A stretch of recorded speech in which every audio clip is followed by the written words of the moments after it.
माननीय सदस्य श्री आगा रोहला मेहंदी जी।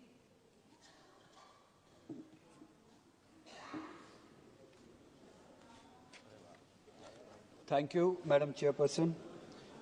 मेरे पास वक्त उतना ज़्यादा नहीं है, कम है, मैं पॉइंट पे आ जाता हूँ। हैरत हुई जब एक पैराग्राफ सुना भी और फिर पढ़ा भी पेज 19 में, जो प्रेसिडेंशियल एड्रेस में जम्मू कश्मीर के हवाले से जिक्र किया गया और ये बताया गया कि 370 हटाने के बाद वहाँ पे पार्लियामेंट इलेक्शन भी हुआ और असेंबली इलेक्शन भी हुआ। ताजुब है कैसे इस मुल्क को बेवकूफ़ बनाया जाता है। ये कोई पहली बार नहीं है कि असेंबली का इलेक्शन, पार्लियामेंट का इलेक्शन जम्मू कश्मीर में हुआ हो। 370 के होते हुए भी होता था, आपने नाजायज़ तरीके से 370 हटाया, उसके बाद भी इलेक्शन हुआ। 370 के दौरान भी लोगों ने जमहूरियत पे यकीन दिखाया, जमहूरियत के ज़रिए अपने फैसले किए और 370 के हटाने के बाद भी लोगों ने जमहूरियत के ज़रिए जवाब दिया। वो इलेक्शन होना कोई पहली बात नहीं है, कोई ख़ास बात नहीं है। इलेक्शन इससे पहले भी हुए, आज भी होते रहे, होते भी रहेंगे। जो चीज़ बतानी चाहिए थी, जो बताई नहीं गई प्रेसिडेंशियल एड्रेस में, कि जम्मू कश्मीर में 370 हटाने से क्या नुकसानात हुए, 370 के होने से क्या फ़ायदे थे, जो बात मुल्क को बताई नहीं जाती है, जो बात इस ऐवान को बताई नहीं जाती है, जो बात उस प्रेसिडेंशियल एड्रेस में होनी चाहिए थी, जिसका जिक्र नहीं हुआ। कुछ पॉइंट्स की तरफ मैं इशारा करूंगा। जो बात होनी चाहिए थी, हकीकत ये थी कि ह्यूमन डेवलपमेंट इंडेक्स अगर आप उठा के देखें 370 के होते हुए और 370 के बाद, 370 के होते हुए जम्मू कश्मीर कोई पिछड़ा राष्ट्र, पिछड़ा हुआ राज्य नहीं था, पसमानदा रियासत नहीं थी। 370 के होते हुए HDI के इंडेक्स पे, ह्यूमन डेवलपमेंट इंडेक्स पे जम्मू कश्मीर का शुमार 6ठे रियासत का होता था। अगर आप कंपेयर करें उन रियासतों से जहाँ पे बीजेपी गवर्न करती है, बिलखुसूस आपकी मखसूस और ख़ास रियासत गुजरात, जहाँ पे जम्मू कश्मीर का ह्यूमन डेवलपमेंट इंडेक्स 370 के होते हुए जम्मू कश्मीर का 0.712 था, वहीं पे गुजरात का वहाँ से ज़्यादा कम था, जो कि 0.677 में था। हरियाणा का जम्मू कश्मीर से कम था, 0.702 पे। उत्तर प्रदेश का उससे भी कम था, 0.596 पे।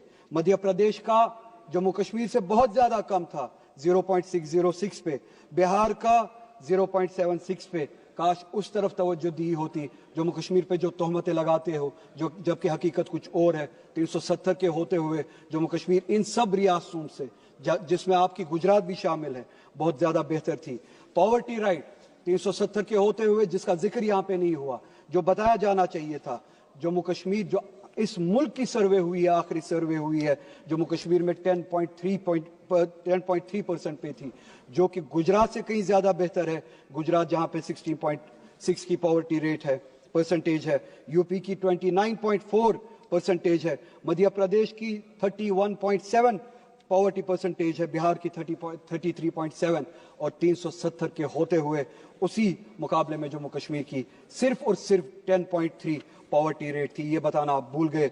इस मुल्क को आप बेवकूफ़ बनाते हैं, इस मुल्क को आप मिसलीड करते हैं। लाइफ एक्सपेक्टेंसी पे बात करें, 370 के होते हुए आपकी जो सर्वे हुई है इस मुल्क में 2009 से लेकर 2016 तक, अगर आप कंपैरिजन करें, जम्मू कश्मीर में लाइफ एक्सपेक्टेंसी की जो रेट थी वो उम्र बन चुकी थी 73.5, गुजरात की उससे कम थी 68.7, यानी जम्मू कश्मीर में लाइफ एक्सपेक्टेंसी ज़्यादा थी गुजरात से।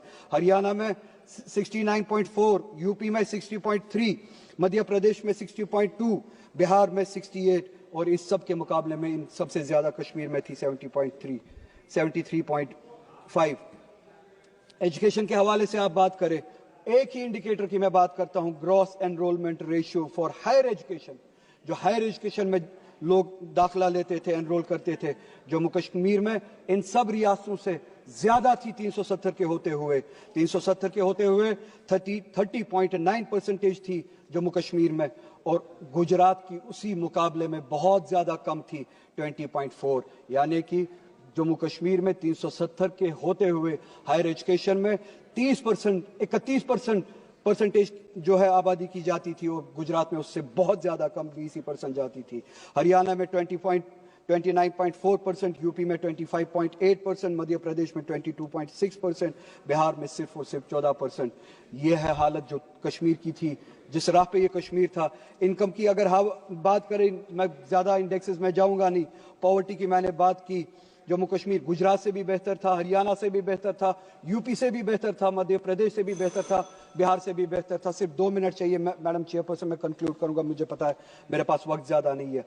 पोस्ट एब्रोगेशन का डाटा, एक ही इंडिकेटर उठाते, ये सारे इंडिकेटर्स 370 के होते हुए जो यहाँ पे बताया नहीं गया, पोस्ट एब्रोगेशन का इंडिकेटर एक ही अगर उठाए, एम्प्लॉयमेंट का, चूंकि मेरे पास वक्त नहीं है, उसी रियासत में जहां पे ये इंडिकेटर्स थे, आज एम्प्लॉयमेंट जो रेट है वो 32% पे पहुंची है। पहली बार हमने देखा है।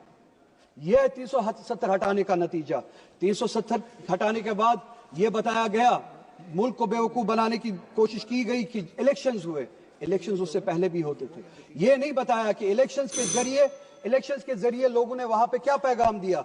इलेक्शंस के जरिए पैगाम दिया, असेंबली में रेजोल्यूशन पास हुआ, न सिर्फ 370 बल्कि कॉन्स्टिट्यूशन के जरिए इस रियासत को, जम्मू कश्मीर को, जो 1953 से पहले जो स्टेटस मिला था, असेंबली ने वो रेजोल्यूशन पास किया कि हमें तब तक ये स्टेटस कबूल नहीं है जब तक वो स्टेटस बहाल ना किया जाए। असेंबली के जरिए हालांकि मेरी वो ख्वाहिश नहीं है सिर्फ स्टेटहुड बहाल किया जाए यहाँ पे, मगर असेंबली के जरिए, और बहुत सारे लोग, सिर्फ 1 मिनट मैडम, सिर्फ 1 मिनट, बहुत सारे लोग आपके उन वादों पे उम्मीद लगाए हैं कि आपने यहाँ पे चलिए स्टेटहुड की बहाली के हवाले से वादे किए हैं, सुप्रीम कोर्ट में वादे किए हैं, वो वादे आप कब पूरा करेंगे और रेजोल्यूशन पे अमल कब करेंगे। जो स्टेटस था जम्मू कश्मीर का 1953 से पहले, वो एक दिन इस मुल्क को वापस करना पड़ेगा। और आखिर में मैडम, पूरे मुल्क में जो मुसलमानों की हालत है, मैडम कंप्लीट करिए प्लीज। सिर्फ 1 मिनट कंक्लूड करूंगा। पूरे मुल्क में मुसलमानों की जो हालत है, वो उस हालत के बारे में आप यहाँ पे जिक्र करना भूल गए। सुबह एलओपी ने भी जिक्र किया, उन्होंने भी अपने एआई रेवोल्यूशन का जिक्र किया, विजन का बताया। उस विजन के साथ ओबीसीज को जोड़ना भी चाहिए, पिछड़े हुओं को जोड़ना भी चाहिए, मुसलमानों को जोड़ना भूल गए। क्या सिर्फ मुसलमान सिर्फ इसलिए है, क्या मुसलमान सिर्फ इसलिए, 30 सेकेंड्स आप गिनिए, क्या मुसलमान सिर्फ इसलिए है कि उनको बीजेपी से डरा के इलेक्शंस में वोट हासिल किए जाए? मैं ये बताना चाहूंगा कि ये गलतफहमी पालना बंद कर दीजिए। मुसलमान किसी से डरने वाले हैं नहीं, न वो बीजेपी से डरते हैं, न किसी से डरते हैं। वो अगर डरते हैं तो सिर्फ और सिर्फ इसी बात से डरते हैं कि जिस तरह का रवैया आरएसएस और बीजेपी। मैं आपका आभार व्यक्त करता हूं कि आपने मुझे महामहिम राष्ट्रपति जी के अभिभाषण के धन्यवाद प्रस्ताव पर बोलने की